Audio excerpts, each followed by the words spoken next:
তো দেখো বন্ধুরা, পড়ানোর সময় একটু ভিডিও করে নিলাম। ভিডিওটা পুরোটা দেখবে, স্কিপ করবে না কেউ। লোটাস মানে কি? পদ্ম। লোটাস মানে পদ্ম।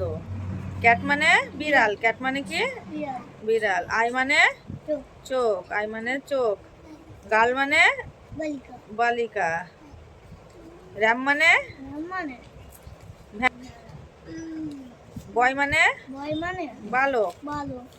ডগ মানে কুকুর। ফিশ মানে মাছ।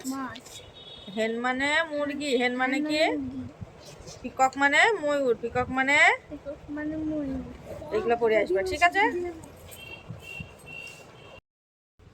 হাই দেখে দেখ, এদের এগুলো পড়া থাকলো। হ্যাঁ, আমি খাতায় পেজ নাম্বার লিখে দিচ্ছি। লোটাস মানে পদ্ম, ক্যাট মানে বিড়াল, আই মানে চোখ, গার্ল মানে বালিকা, এমনভাবে এগুলো পড়ে আসবে।